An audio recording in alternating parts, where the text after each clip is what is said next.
Buenas tardes, vamos a iniciar nuestro estudio de la Sociedad Femenil Eunice. Vamos a abrir nuestra Biblia en el Salmo número 70. Salmo 70 y vamos a leer los 5 versículos que contiene este salmo para comenzar nuestro estudio.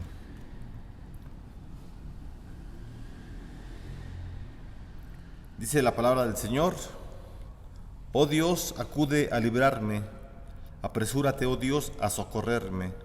Sean avergonzados y confundidos los que buscan mi vida, sean vueltos atrás y avergonzados los que mi mal desean. Sean vueltos atrás en pago de su afrenta hecha los que dicen Gócense y alégrense en ti todos los que te buscan, y digan siempre los que aman tu salvación: engrandecido sea Dios, yo estoy afligido y menesteroso. Apresúrate a mí, oh Dios, ayuda mía y mi libertador eres tú, oh Jehová, no te detengas. Vamos a hacer una oración. Señor, te damos las gracias porque nos permites ver, Señor, la Escritura, porque nos permites mirar lo que tú nos dices en ella, y te pedimos que la bendigas a nuestra vida. En el nombre de Jesús, amén. Bueno, estamos en nuestro Salmo 70, estamos llevando los salmos en la secuencia que nos muestra en el libro, y el día de hoy es el Salmo del Rey David. Dice el encabezado del Salmo, ¿verdad? Súplica por la liberación. David está pidiendo la misericordia del Señor para que él sea liberado. Ya lo hemos comentado, en su vida de ajetreo, el rey David siempre estuvo rodeado de gente que lo amaba, claro, definitivamente, pero también de gente que intentaba destruirlo de su cargo, el reinado en este caso, su mismo hijo y otros enemigos, ¿verdad? Y siempre estuvo el rey David a un lado de personas que intentaban hacerle mal. Entonces él escribe, el rey David escribe esta oración. Es realmente una oración que son cantos, lo sabemos, ¿verdad? Pero todos los salmos tienen una intención al ser escritos, obviamente, y en el caso del Salmo 70, pues es una oración. Bueno, esta oración, dice un escritor que se llamó Martín Lutero hace muchos años, en 1520, él escribe acerca del Salmo 70 y dice Martín Lutero que esta oración es un escudo, es una lanza, es un rayo y una defensa contra todo ataque de miedo, presunción y tibieza que son especialmente dominantes hoy. Él lo escribió en 1520 y después de 500 años aún esos problemas nos llegan a nuestra vida, ¿verdad? O sea, los miedos que a veces tenemos, las presunciones también que a veces nos llegan a nuestra vida, o la tibieza, ¿no? Que lamentablemente en algunos casos quizá llegue al parte de la iglesia. Bueno, esta oración, ¿verdad?, nos ayuda para continuar adelante en la vida cristiana. Así que el rey David, ¿verdad?, también está recordando en otras ocasiones cómo él es que ya escribió acerca de lo mismo, ¿verdad? Porque ya lo hemos comentado, cómo es que este hombre está rodeado de personas que le quieren hacer mal. Por ejemplo, en el Salmo 40, ahí mismo en el Salmo 70, arribita nos dice una cita, ¿verdad? Dice Salmo 40, versículo 13 y 17. Eso quiere decir que nos refiere a esta cita. Vamos a ver qué dice el capítulo 40 de Salmos, el versículo 13 al 17. Dice, es exactamente lo mismo lo que va a decir de los versículos del 13 al 17 del Salmo 40, es lo que dice el Salmo 70 en sus 5 versículos. Voy a leer el versículo 13 del Salmo 40. Quieras, oh Jehová, librarme, Jehová, apresúrate a socorrerme. Sean avergonzados y confundidos a una los que buscan mi vida para destruirla. Vuelvan atrás y avergüéncense los que mi mal desean. Sean asolados en pago de su afrenta los que me dicen Ea. Gócense y alégrense en ti todos los que te buscan, y digan siempre los que aman tu salvación, Jehová sea enaltecido. Aunque afligido yo y necesitado, Jehová pensará en mí, mi ayuda y mi libertador eres tú. Dios mío, no te tardes. Entonces, si miramos, ¿verdad?, el encabezado del Salmo 40 nos dice en su título Alabanza por la liberación divina, y nos refiere al Salmo 70 que estamos considerando. Así que los dos salmos fueron escritos por el rey David en dos momentos difíciles de su vida, en unos momentos de aprieto, de angustia, y él escribe primero el Salmo 40 y después el Salmo 70 para conmemorar, ¿verdad?, para recordar la grandeza del Señor, que la salvación siempre es de Él, de Dios. El versículo 1, bueno, empezamos después de esta introducción al Salmo 70. El versículo 1 dice: oh Dios, acude a librarme, apresúrate, oh Dios, a socorrerme. Sabemos que el Señor siempre ha liberado a su iglesia de las diferentes situaciones que ha estado atravesando en todas las épocas. No me estoy refiriendo a una congregación en especial, sino a toda la iglesia de todas las épocas, ¿verdad? Desde que el Señor empieza la iglesia en el huerto del Edén, hay problemas con los hijos de Adán y Eva, etcétera.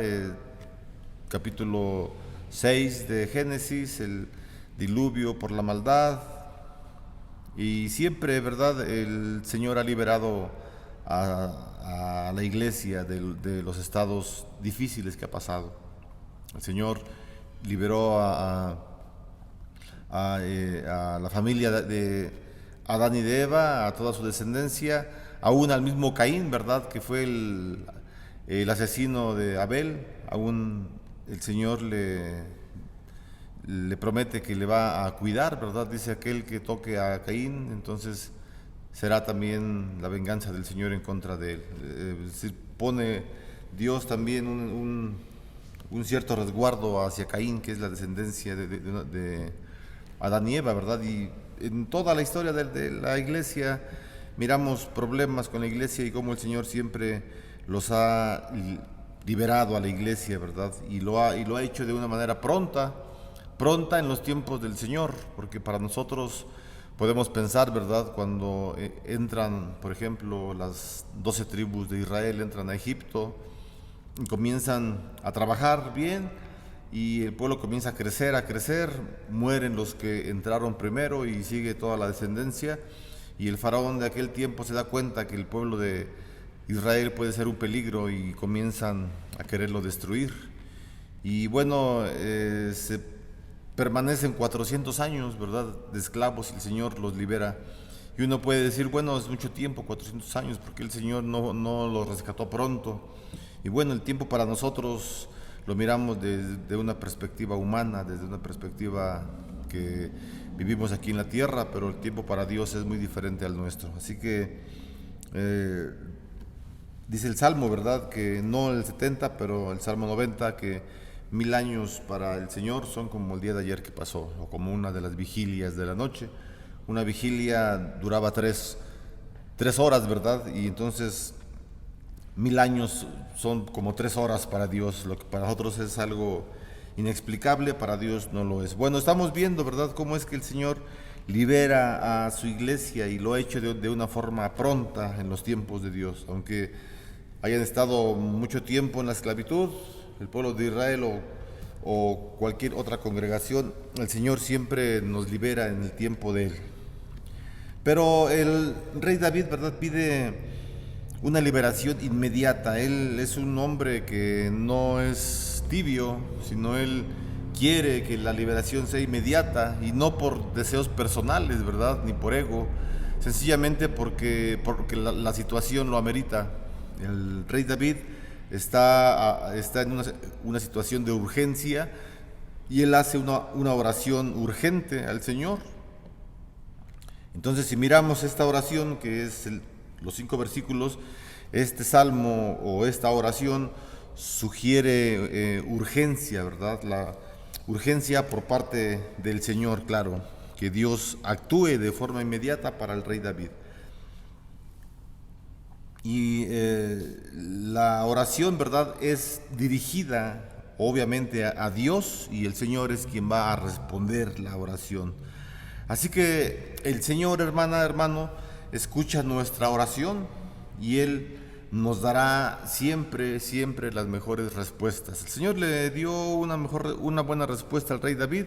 El Señor le dio la mejor respuesta a David y a todos los hombres que clamaron al Señor, y el Señor nos dará siempre a nosotros las mejores respuestas en sus tiempos, claro, ¿verdad? Estamos viendo que en los tiempos del Señor. Bueno, versículo 2 y 3 dice: sean avergonzados y confundidos los que buscan mi vida, sean vueltos atrás y avergonzados los que mi mal desean, sean vueltos atrás en pago de su afrenta hecha los que dicen Y bueno, aquí en estos dos versículos lo que hace el rey David es una oración por los enemigos, ¿verdad? Ya también lo hemos comentado en otras ocasiones. La palabra del Señor nos insta, ¿verdad? Nos obliga a orar por los enemigos. La Biblia no nos dice destruye a tus enemigos, no, sino ama a tus enemigos. El Señor Jesús es lo que les explica, ¿verdad? A sus discípulos les dice: en el Antiguo Testamento la ley decía ojo por ojo, diente por diente, pero el Evangelio es distinto. El Evangelio es orar por los enemigos, ¿verdad? Claro que no vamos a orar para que tengan sabiduría nuestros enemigos, ¿verdad? O no nuestros enemigos, los enemigos en general, la gente que hace, bueno, quitemos la palabra enemigos quizá y bueno, pongamos la gente que hace lo incorrecto, ¿verdad? En general, no solo en la iglesia, sino en general, en todas partes. El rey David aquí en este caso está orando, y la palabra, como lo estoy diciendo, nos indica, nos dice, nos obliga a orar por los enemigos, y no que oremos que les dé sabiduría, que tengan más armas, el narcotráfico, que tengan más poder. Claro que no, ¿verdad? La oración del cristiano debe ser: Señor, o lo más amable que nos podemos dirigir a la gente que hace lo incorrecto es que Dios tenga misericordia y que los alcance. Eso. O sea, no podemos tampoco maldecir, ¿verdad? Y castígalo, Señor, y que estén en el infierno por toda la eternidad. Pues no, tampoco, no, porque eso no es cristiano. O sea, digo, lo más amable que podemos decir es esto, ¿no? Que, Señor, alcánzalos en tu misericordia, que se equivoquen en sus planes, que tengan errores, que sean descubiertos, Señor, y tú haz que sea tu voluntad hacia con ellos, pero alcánzalos, aún en el reclusorio, que estén. Pon gente que esté ahí dentro, Señor, y que les hable de la palabra, ¿no? Decía un pastor, así un paréntesis rápido, de lo que estamos hablando, ¿verdad? Decía: Dios, si a mí en la calle alguien me asalta o me quiere sacar la cartera, si puedo lo agarro, si puedo lo agarro y le meto unos trancazos y lo demando, lo llevo que lo metan a la cárcel, al reclusorio, y ya estando en el reclusorio, pues voy y le predico la palabra. Así decía, ¿no? Quién sabe si lo haría, pero bueno, o sea, a lo que voy es esto: no es que la gente que hace lo incorrecto debemos aplaudirle, ni mucho menos, claro que no. Pero en la oración deben estar incluidos los enemigos para que el Señor haga su juicio, ¿no? No nosotros, a veces quisiéramos nosotros hacer el juicio, pero el juicio es del Señor. Eso dice el apóstol Pablo, ¿verdad? Orad por vuestros enemigos y ascuas de fuego acumularás sobre su cabeza. O sea, el juicio del Señor vendrá sobre ellos, y el juicio indica no solamente el castigo al infierno, ¿no? En el juicio el Señor puede, digo, no en el juicio final, sino puede alcanzarlos en misericordia en su vida, para que en el juicio final ellos tengan la salvación. O sea, y mucha gente que ha sido detractora de la sociedad, de la iglesia, de las familias, de la sociedad en general, ha sido alcanzada por el Señor. Hemos sido alcanzados por el Señor y estamos dentro de la iglesia. Así que eso es lo que el rey David hace, ¿verdad? Ora por los enemigos. Él pide que los detractores de la iglesia fallen, ¿verdad? David ora por la caída de sus enemigos de acuerdo con los principios de la justicia. Eso es importante, ¿verdad? Fíjese, o sea, David está pensando en los principios de justicia que Dios le habló a Abraham en Génesis capítulo 12 al 17. Dios le habló a Abraham y le dijo: sal de tu tierra, de tu parentela, y yo te mostraré una tierra donde fluye leche y miel, y te bendeciré a ti y a tu familia en gran manera. Te bendeciré a ti, a los que te bendijeren, bendeciré, a los que te maldijeren, yo también maldeciré. Y entonces aquí estamos viendo, ¿verdad?, las promesas, cómo es que David ora en apoyo a las promesas de David. David está orando, ¿verdad? Y está siendo sensible y sabe. David es un teólogo, ¿no? Es un teólogo, sabe la Biblia, obviamente. David sabe Génesis capítulo 17, sabe el pacto que Dios hizo con Abraham, sabe cómo le habló Dios a Abraham, cómo se presenta a Dios como Jehová, como el Dios de pactos, y sabe que Dios es el Dios de pactos. David sabe que el Dios es el Dios de pactos, que hizo promesas con Abraham y que tienen que cumplirla. Entonces, en base a estas promesas que Dios ha hecho, que Dios va a maldecir a los que maldijeran a la iglesia, David ora en esa necesidad. No para que David mismo los maldijera, no, porque así nos dice la palabra, para que Dios haga su juicio con ellos. ¿Cómo? Como el Señor determine hacerlo, ¿verdad? Entonces, eso es importante. Ya posiblemente, ¿verdad?, en la frustración, los enemigos de que no pueden alcanzar lo que desean, pues pueden ser alcanzados por el Señor y traídos dentro de la iglesia, ¿verdad? En el tiempo del rey David, pues era también lo que él anhelaba, que el Señor alcanzara a las personas, a toda la gente que fuera convertida al judaísmo en el tiempo del rey David. Dice la expresión, ¿verdad?, al final del versículo 3, estamos en los versículos 2 y 3, la expresión que dice el Salmo 70 en el versículo 3, dice y en el capítulo 40 de los Salmos, o sea, el Salmo 40, dice ea, ¿verdad? Eso es lo que menciona. Esas dos frases, tanto como ea, eran expresiones de supremo desprecio. O sea, era una forma de despreciar a alguien, ¿no? Con esta expresión se emitía un desdén, ¿no?, un desprecio hacia las personas. Y era una expresión, pues, muy despreciada, ¿verdad?, con mucho acento, y lo que enfatizaban era una negligencia poder amar a la gente extraña, ¿verdad? Y entonces el rey David escribe, ¿verdad?, a propósito de estas dos frases, tanto en el Salmo 40 como en el 70, para que la iglesia, no solo nosotros, todos los que han leído Salmo 70 y 40, pues veamos, ¿verdad?, estas formas de expresiones que salen de la boca de los que hacen lo incorrecto. Y el rey David pide, pues, solamente lo que él pide es misericordia, ¿verdad?, para todos, incluido él, incluidos los detractores de la iglesia, no solamente ellos, sino todos. Y bueno, entonces, ya hasta el versículo 3, del 1 al 3, vemos expresiones un tanto negativas dirigidas hacia el enemigo, ¿verdad? Digo negativas, no que sea negativa la Biblia, sino son expresiones o aspectos que están hablando acerca de las cosas incorrectas que hacen los enemigos de la iglesia, ¿verdad? Ya de los versículos 4 al 5, pues son expresiones, por ejemplo, el versículo 4 es una alabanza y una súplica de la iglesia, en el caso de rey David, y son la alabanza y la súplica son dos expresiones que van siempre unidas, ¿verdad? Dice el versículo 4, gócense y alégrense. Esas dos expresiones van siempre juntas, ¿verdad?, en la alabanza al Señor. Gócense y alégrense en ti todos los que te buscan, y digan siempre los que aman tu salvación, engrandecido sea Dios.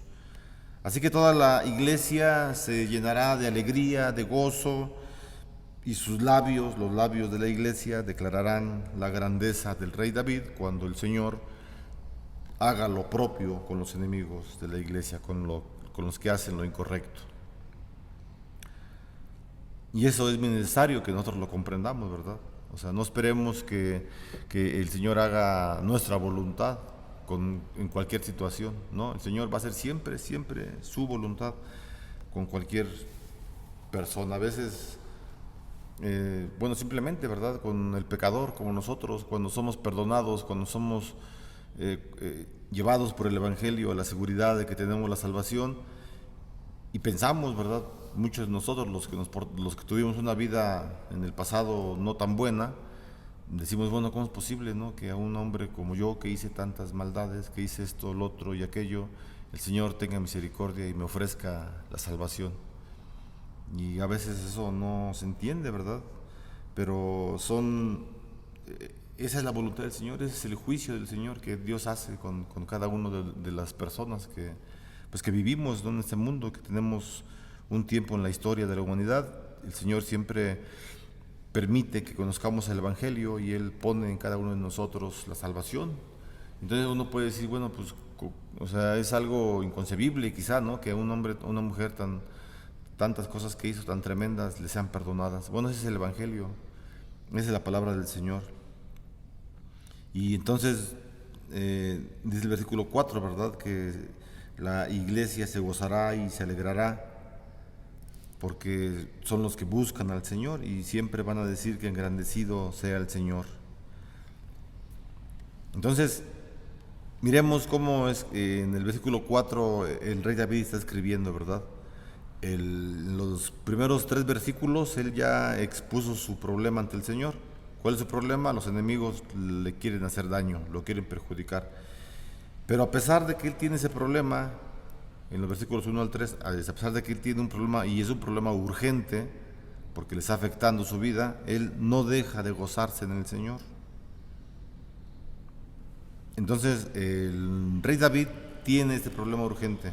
Versículo 1, ya mostró el problema. Dice, oh Dios, acude a librarme, apresúrate, oh Dios, a socorrerme. O sea, tiene urgencia para que el Señor lo libere del problema que tiene. Entonces, tiene problemas, sí, pero tiene gozo y alegría en Dios. O sea, son emociones diferentes, pero equilibradas por el Espíritu Santo en la vida del cristiano, claro. Y eso es importante para el rey David. Sí, está ajetreado, como, bueno, valga la expresión, ¿no? O el ejemplo, como un pato, ¿no? Cuando va nadando en un lago. Por abajo sus patas se mueven rapidísimo y hace remolinos de acuerdo al tamaño y la fuerza del animalito, pero las patitas se mueven y no dejan de moverse, o sea, hay mucho movimiento abajo. Pero arriba en la superficie se ve al pato tranquilo, blanquito, así bonito, ni agua tiene, todo el agua se le resbala y hasta parece como que está sonriendo el patito ahí tranquilo. Y así va, yo me imagino así, eso no lo he visto, no lo leí en ninguna parte, yo me imagino así. O sea, y así es el rey David. O sea, bueno, no como un pato, ¿verdad? Pero yo imagino, ¿no? Que tiene muchos problemas, o sea, su mente está pensando y está con problemas y pensando y quizás está sudando de los nervios, no lo sé, pero se está gozando con el Señor, tiene gozo y alegría con Dios. Eso es importante. Entonces, a veces nos pasa alguna situación, ¿no? Entre semana, de lunes a sábado, en la casa, en el trabajo, con nuestra esposa, con nuestros hijos, nos peleamos con nuestra esposa, ¿no? Con nuestros papás, nuestros hermanos, o con nuestro jefe de trabajo, lo insultamos quizá, ¿no? Y andamos con problemas. Y ya decimos, no, pues el domingo, no, ¿para qué voy al templo? No, mejor ni voy. ¿Cómo me porté en la semana? No, es cuando más tienes que venir. O sea, la iglesia no es un museo donde estamos exponiendo a ejemplares santos que no cometen absolutamente ninguna equivocación. No, o sea, la iglesia es un hospital donde estamos gente necesitada del Señor. El Señor vino por los enfermos, ¿no? Es lo que dijo el Señor Jesús. Yo vine por los enfermos, no por los sanos. Y así que cuando tengamos una situación difícil en nuestra casa, de una forma personal, en el trabajo, que no queramos venir, no, es cuando más tenemos que venir, cuando más tenemos que estar acá. O sea, todos los domingos tenemos que estar, ¿verdad? Ya ahora que abrimos, claro, obviamente, ¿no? Es cuando más tenemos que estar en el templo. Y así el rey David, o sea, tiene problemas, está por dentro, que no lo calienta el sol, diríamos, ¿no? Pero sabe y confía en el Señor, tiene gozo y alegría en Dios. Con problemas, sí, pero confiado. Atribulados, dice la palabra, pero no derrotados, ¿no? O sea, estamos de pie y eso es importante, la confianza en el Señor. Entonces, Martín Lutero, que había estudiado este salmo, vuelvo a leer lo que él escribe, ¿verdad? Dice, esta oración es un escudo, es una lanza, es un rayo y es una defensa contra todo ataque de miedo, de presunción propia, obviamente, o de tibieza propia, que son especialmente dominantes el día de hoy para nuestra vida. Entonces, el salmista confía en el Señor, ¿verdad? El rey David confía en Dios, sabe que su problema es urgente, pero tiene que estar alabando al Señor. Sí, tengo problemas, pero tengo que alabar al Señor. O no porque me siento obligado, sino que el mismo Espíritu Santo permite que yo, o hace que yo mismo busque más al Señor. Eso es lo que significa, ¿no? Cuando hablamos acerca del llamamiento eficaz del Espíritu Santo, que el Espíritu Santo no falla en la persona, ¿no?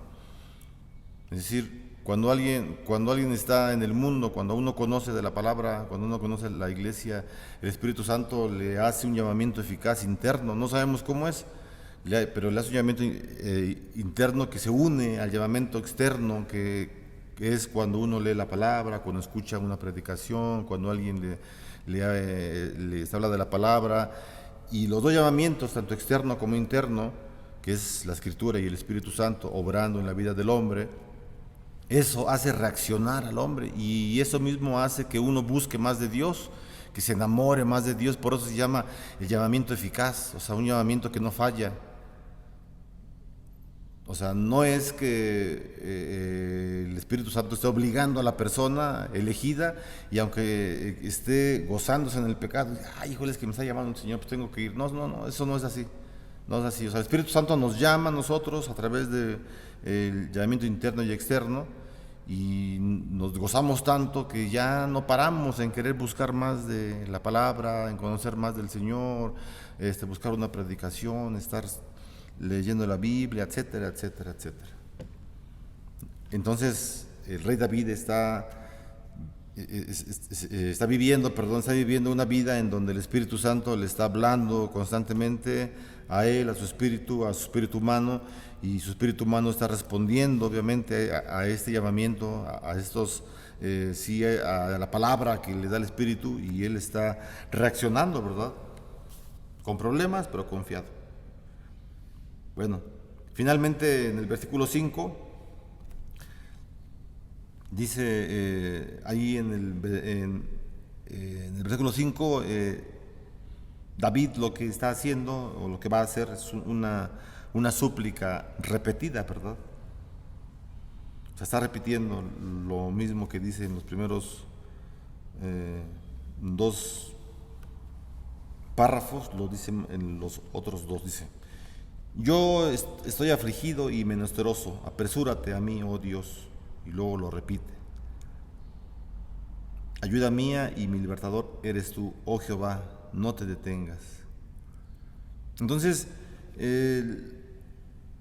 dice el rey David, ¿verdad? Él está pidiendo, ¿verdad?, que el Señor no se detenga y que no tarde, obviamente, ¿verdad?, que no tarde en actuar, en obrar. Dice en la súplica repetida: ayúdame pronto, oh Dios. O sea, esa es una repetición, ¿verdad? Está repitiendo las palabras: estoy afligido y menesteroso, apresúrate, oh mi Dios, oh Dios. Entonces el rey David, hermanos, está plenamente consciente, ¿verdad?, que si él apela a Dios, sobre la base de que él no tiene otra ayuda, ni otro libertador, ni otro Dios, y también en base de que David no va a poner su mirada en sí mismo, ni en otro Dios, sino solamente en Jehová, en el Dios de pactos. Entonces Dios responderá a esta súplica del rey David, porque ve Dios que el rey está dependiendo completamente de él. O sea, se mira una dependencia, ¿verdad? En el Salmo 70 se ve una dependencia de David a Dios. Y Dios entonces, en base a esa dependencia, es como responde la oración de David. Es una clave importante, ¿no? Yo pienso así, es una buena clave que nos da la Escritura a nosotros para que el Señor nos pueda responder. Suplicamos a Dios en urgencia, en necesidad, dependemos de Dios y Él entonces nos responde. ¿Cómo podemos concluir? Entre más dependamos de Dios, más escucharemos su voz, su respuesta, a través de la palabra, claro, ¿verdad? A través de las oraciones. Y eso es importante para nosotros. Eso es lo que el rey David necesitaba, seguridad en su fe. Dios le puso la seguridad, constancia en su fe, es decir, estar practicando su fe. El Espíritu Santo le ayudó a practicar su fe y el rey David estuvo dependiendo completamente del Señor porque el Espíritu Santo le ayudó a depender de Él. Pues pidámosle a Dios que Él sea el que nos ayude siempre a depender de su Espíritu Santo para que nos pueda responder el Señor en cada una de las necesidades, y no solamente en necesidades, sino en todas las oraciones que hacemos a diario. Vamos a orar, hermanos. Señor, te damos las gracias, muchas gracias por el tiempo que nos permites estudiar tu palabra, Señor. Oramos para que nos bendiga siempre, Señor, en cada una de las cosas que hacemos, Padre, que cuando estemos estudiando tu palabra te pedimos tu bendición para que nos ayudes a entenderla, Señor, y sobre todo también que nos puedas dar más dependencia de ti, Señor, cada día, para que en el momento de las oraciones tú nos puedas responder conforme la manera en cómo tú desees hablar a tu iglesia. Te lo pedimos y te damos gracias en el nombre de Jesús. Amén.